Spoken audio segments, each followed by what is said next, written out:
April 18, 1943. The radio crackles with confirmation Yamamoto is dead. Japan's greatest naval strategist, the architect of Pearl Harbor, the man who understood America better than anyone in Tokyo, shot down over Bougainville. American P-38 Lightnings got him. Codebreakers made it possible. One perfectly executed ambush and the Imperial Navy's irreplaceable genius lies broken in the jungle. But here's what makes this moment truly significant. Here's what the world wouldn't know for another 8 months.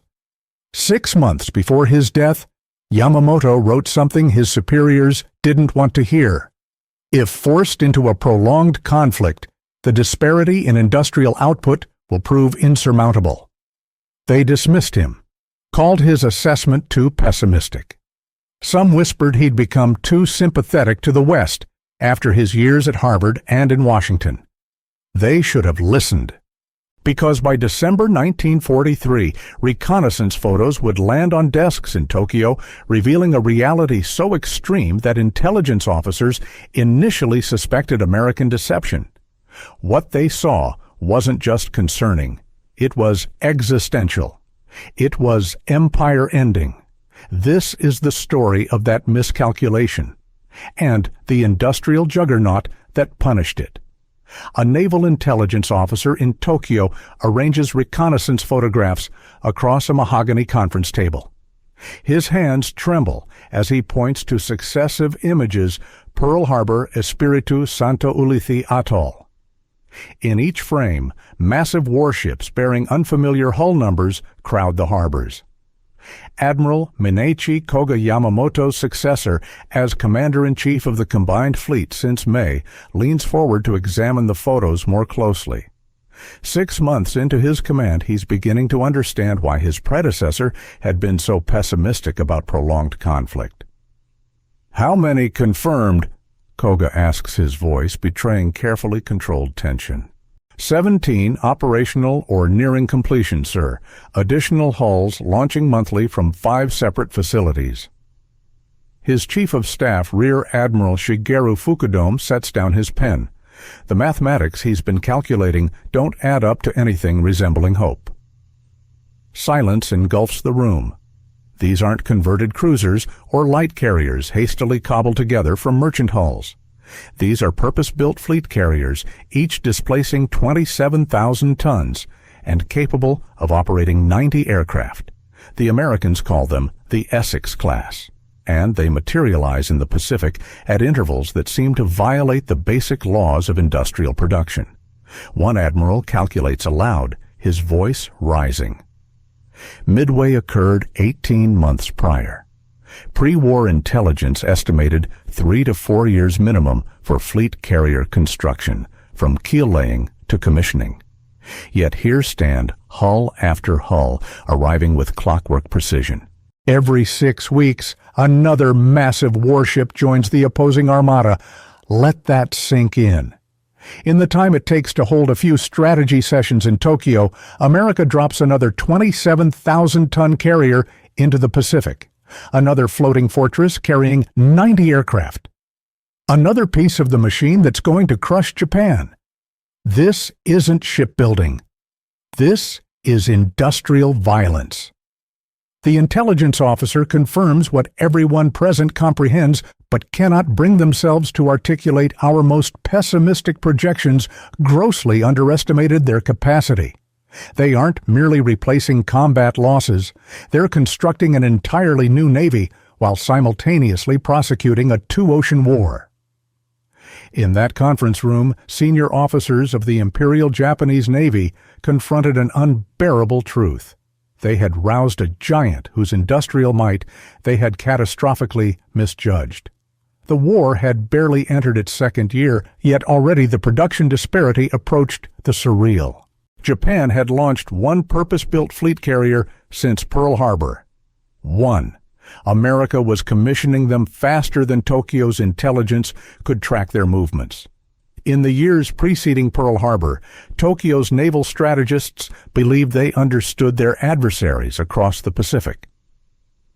The Washington Naval Treaty of 1922 had imposed a ratio restricting Japan's naval tonnage to 60% of American and British levels, the infamous 553 formula.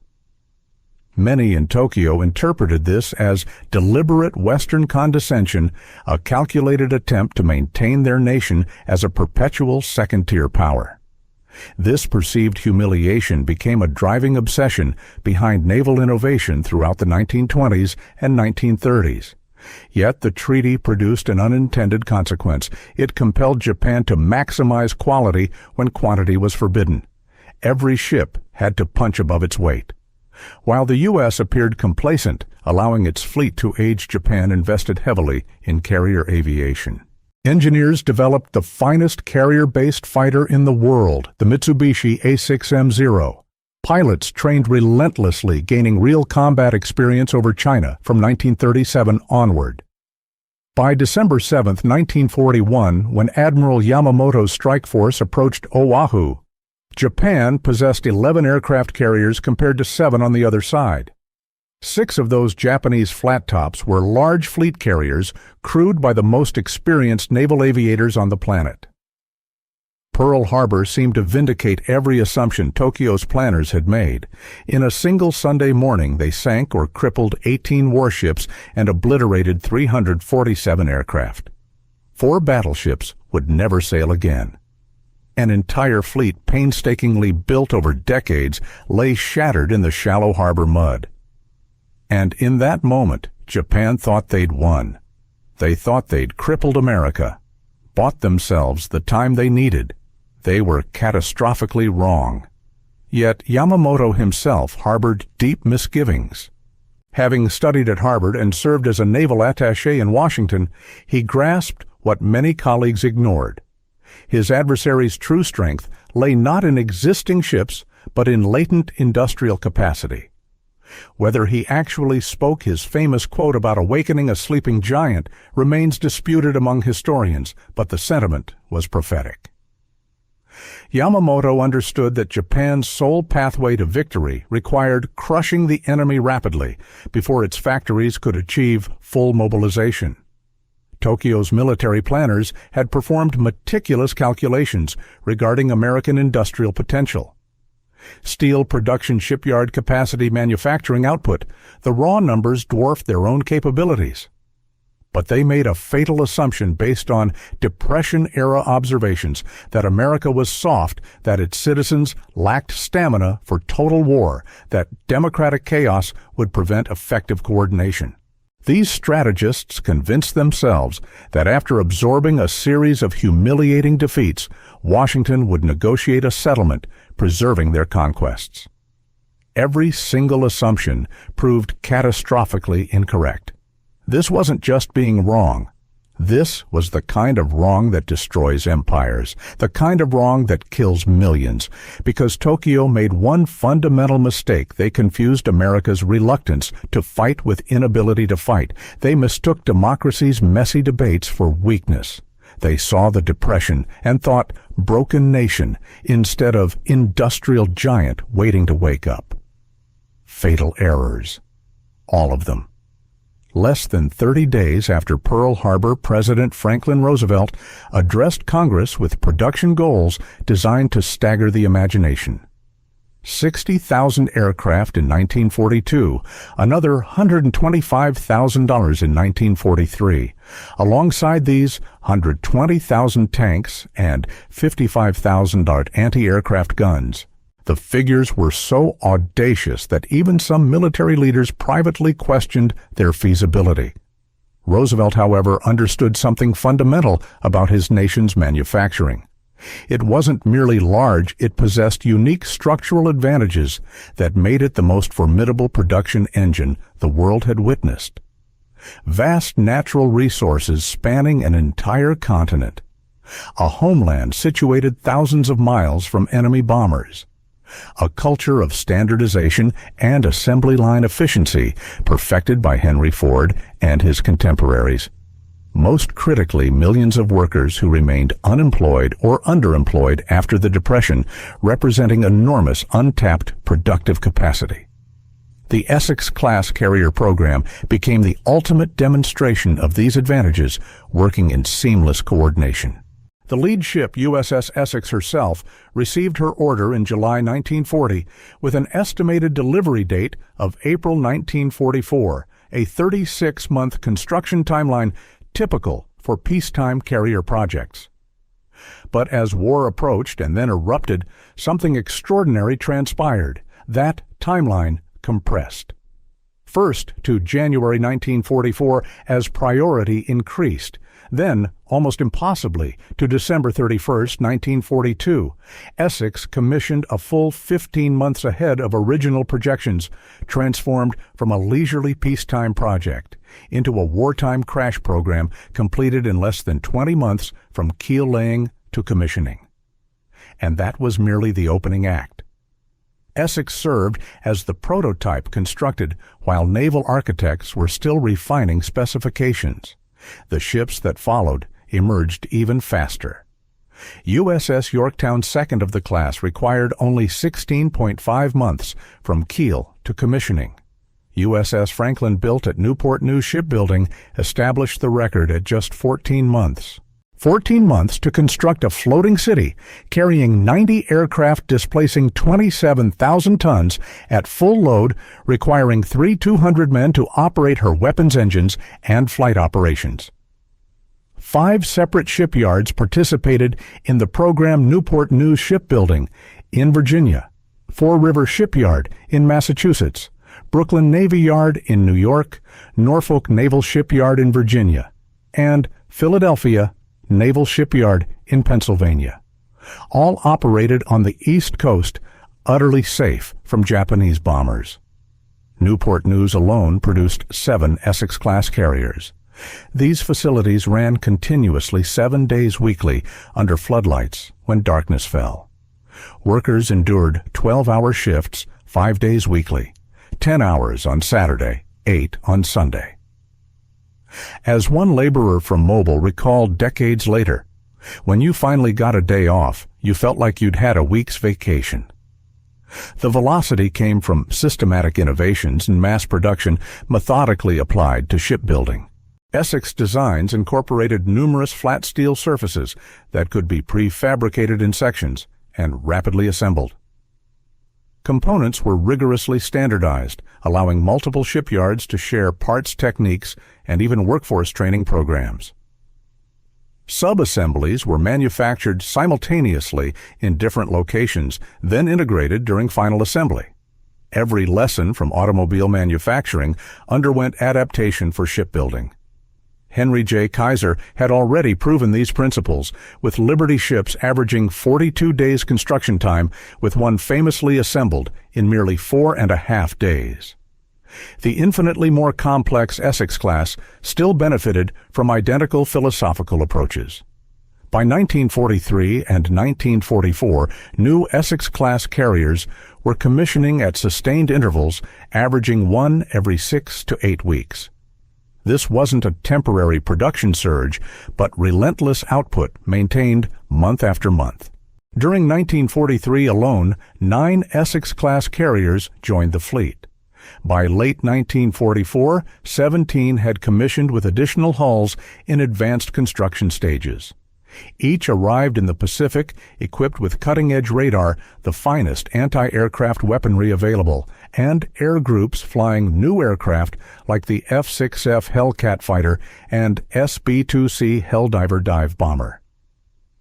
Japanese shipyards possessed nothing remotely comparable, nothing that even approached this tempo. While American shipyards launched Essex-class carriers bi-monthly, Japanese naval planners confronted a crisis that deepened with every intelligence dispatch from the Pacific theater.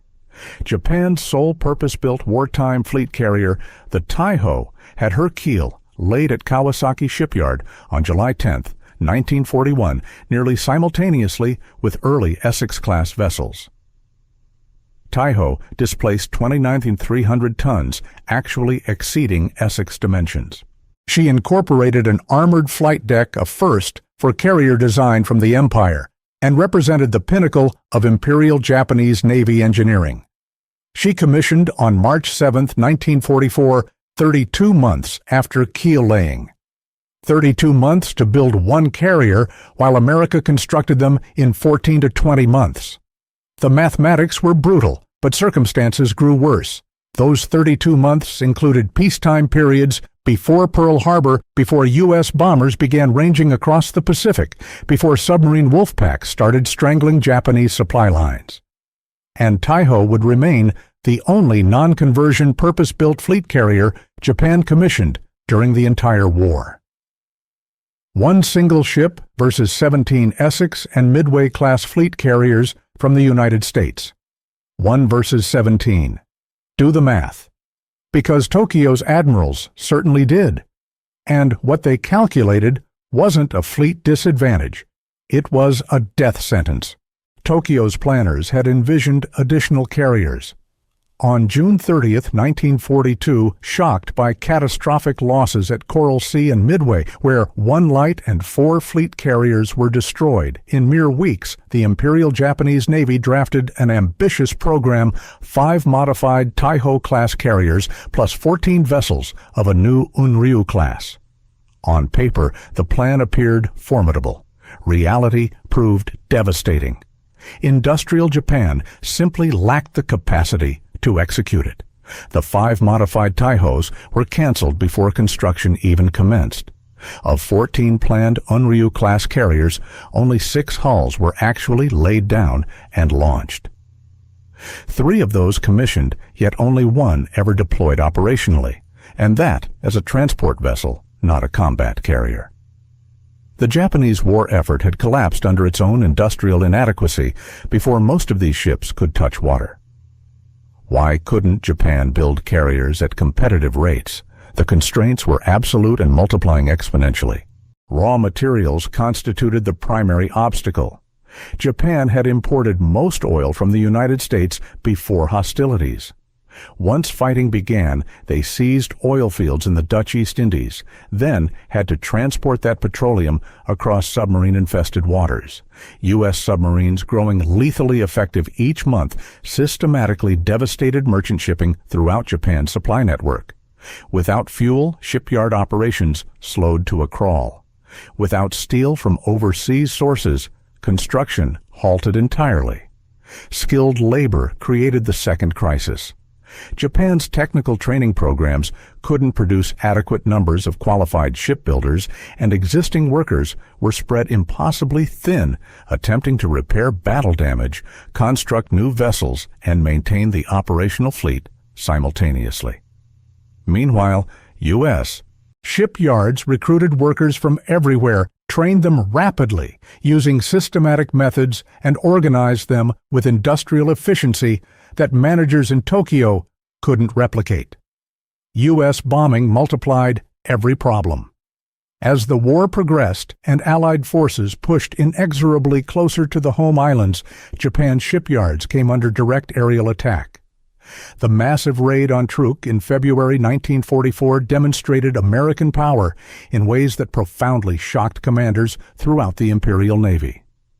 2 days of carrier airstrikes obliterated so much shipping and infrastructure that the base required complete abandonment. The assault far surpassed Pearl Harbor in destructive impact. As one Japanese officer noted in his diary, the enemy wasn't merely winning, they were doing so with overwhelming force, suggesting essentially unlimited industrial capacity. Perhaps most critically, Japan had no time to gradually build production capacity. In peacetime or even in World War I, ships could be planned and constructed over extended periods. But this war operated at a different tempo. By the time Japan recognized the scale of carrier production required, they were already playing defense, already reacting to American initiatives rather than dictating engagement terms. Their shipyards were congested with damaged warships requiring immediate repairs. Every resource allocation became desperate triage. The statistics tell the story in numbers that Japanese admirals confronted in increasingly grim intelligence briefings between Midway in June 1942 and Japan's surrender in August 1945. Americans built 17 fleet carriers. During identical months, Japan constructed 6 carriers of all types, combined with only one being a purpose-built fleet carrier. The production ratio, 3-to-1. But that statistic doesn't capture what it meant. Let me put it another way. While Japan scrambled to repair one damaged carrier, America built 3 new ones from scratch. While Tokyo held emergency meetings about steel shortages, Newport News launched another Essex. While Japanese workers pulled double shifts with inadequate tools and starving families, American shipyards hummed with 3-shift rotations, full stomachs, and unlimited materials. 3-to-1. But the real ratio, when you factor in fuel aircraft trained pilots, spare parts, everything was more like 10-to-1. Maybe 20-to-1. Japan wasn't losing a production race. Japan was being buried alive. The production ratio approached 3-1, and that actually understates the disparity, because U.S. carriers arrived in the Pacific fully equipped with modern aircraft and trained crews, while their counterparts, when commissioned at all, often lacked trained pilots and adequate aircraft inventories. This 3-1 advantage would prove decisive, and nowhere would it show more dramatically than in the battles to come. By August 1943, when USS Essex and USS Yorktown struck Marcus Island in the first major carrier offensive of America's new campaign, the tide had decisively turned. The 2 Essex-class carriers, joined by light carriers and supported by modern battleships, cruisers, and destroyers, represented an entirely new form of naval warfare. This wasn't the desperate fighting of 1942, when each carrier was precious and every loss potentially catastrophic. This was systematic, overwhelming power applied with industrial precision and sustained indefinitely. The Fast Carrier Task Force, built around multiple Essex-class carriers operating in coordination, perfected a revolutionary form of naval dominance. Carrier groups functioned together, their combined air wings providing continuous air coverage, devastating strike capability, and layered defense in depth. At the Battle of the Philippine Sea in June 1944, U.S. forces assembled 15 carriers, including Essex-class ships and light carriers. Opposing them, a Japanese force fielded 9 carriers, but suffered crippling shortages of trained pilots and adequate aircraft. The result was a slaughter that aviators dubbed the Great Marianas Turkey Shoot. Japan lost 3 carriers and approximately 600 aircraft. The United States lost 123 planes, but not a single ship. 4 months later, at the Battle of Leyte Gulf, the largest naval engagement in human history, Essex-class carriers formed the core of American naval air power. 4 Japanese carriers sailed into combat, essentially as decoys, sacrificial bait, intended to draw U.S. attention, while battleships from the combined fleet attempted destroying the invasion force. All 4 flat tops went to the bottom. The desperate stratagem failed utterly. By this point, Japan's carrier force had become nearly irrelevant. Hulls existed, but no trained pilots to fly from them, no effective doctrine to employ them, no industrial base to repair damage or replace losses. The Essex-class proved extraordinarily resilient under combat conditions. Throughout the war, 10 Essex-class carriers sustained damage 8 from kamikaze attacks. USS Franklin suffered the most catastrophic damage inflicted on any American carrier, struck by 2 bombs that penetrated her flight deck and triggered massive explosions and fires. Over 800 men perished within minutes. Yet even Franklin, dead in the water and listing heavily, survived. She was towed to safety and eventually sailed back to the United States under her own power. 0 Essex-class carriers were lost to enemy action during World War II. Not one. By war's end, the United States Navy operated 29 fleet and light carriers, overwhelmingly dominating the Pacific theater. Japan retained 4 carriers, all essentially useless without pilots or fuel. The industrial battle had been as one-sided as any military engagement in recorded history. In 4 years, U.S. industrial production doubled despite simultaneously prosecuting a two-front war. Workers across America manufactured 297,000 aircraft, 193,000 artillery pieces, 86,000 tanks, and 2,000 Army trucks. Think about that for a moment. 29 carriers versus 4. But those 4 Japanese carriers were hollow shells. No fuel to move them, no pilots to fly from them, no aircraft to load on them. Just steel hulls floating uselessly, while American carrier groups ranged across the Pacific, destroying everything in their path. This wasn't a naval war anymore. This was industrial execution. The human cost of Japan's miscalculation proved staggering. 1.8 million Japanese military personnel died. Approximately 500,000 civilians perished in conventional bombing campaigns. The nuclear attacks on Hiroshima and Nagasaki killed another 200,000 people immediately, with thousands more dying from radiation effects. All of this stemmed from fundamental misunderstanding of American industrial capacity and national resolve. The war ended. But the ships that had won it, the Essex-class carriers, were far from finished. After Japan's surrender, most Essex-class carriers entered mothballs. But their story extended far beyond August 1945. When the Korean War erupted in June 1950, Essex-class carriers emerged from reserve and served again with distinction. When the Vietnam War demanded carrier presence in the Gulf of Tonkin, 12 Essex-class ships rotated through combat deployments, nearly as many as served against Japan. These vessels recovered astronauts from Mercury Gemini and Apollo missions, their decks serving as landing platforms for America's journey to the moon. USS Lexington served as the Navy's training carrier until 1991, nearly 50 years after her commissioning. 4 Essex-class carriers survive today as museum ships: USS Yorktown at Patriots Point in South Carolina, USS Intrepid in New York City, USS Hornet in Alameda, California, and USS Lexington in Corpus Christi, Texas. Walk their decks and the scale becomes tangible. These were floating cities, communities of thousands incorporating workshops and hangars and command centers, all constructed in less time than it takes today to build a single office tower.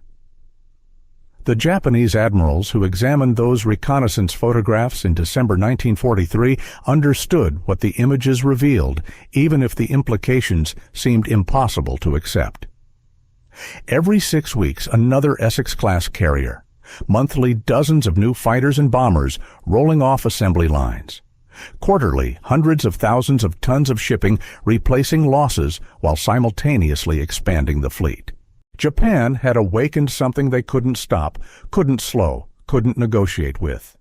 American industrial might channeled into total war buried them under an avalanche of steel and aircraft that no amount of courage or tactical skill could overcome.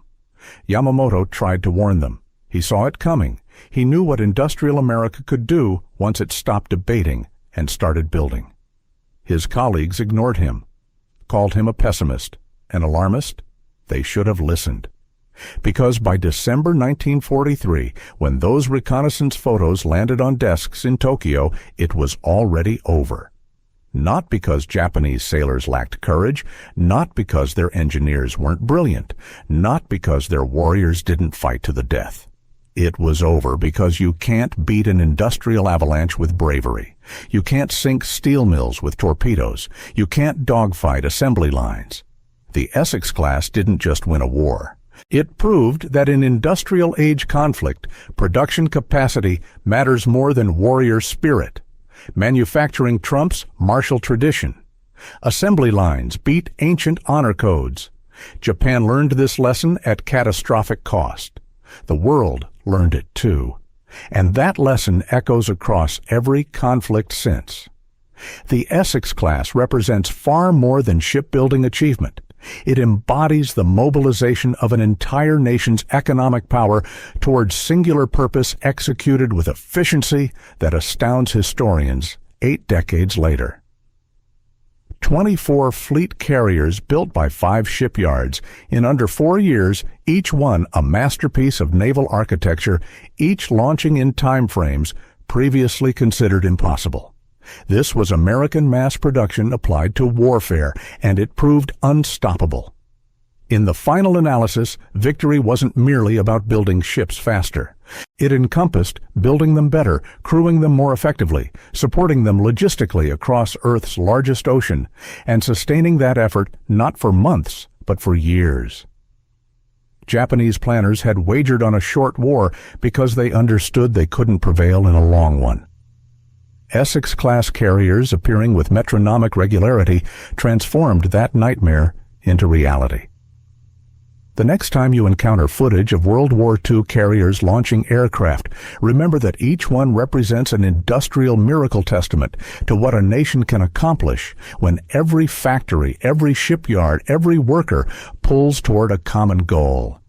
And remember those Japanese admirals staring at reconnaissance photographs performing the impossible mathematics, finally comprehending just how catastrophically they had miscalculated.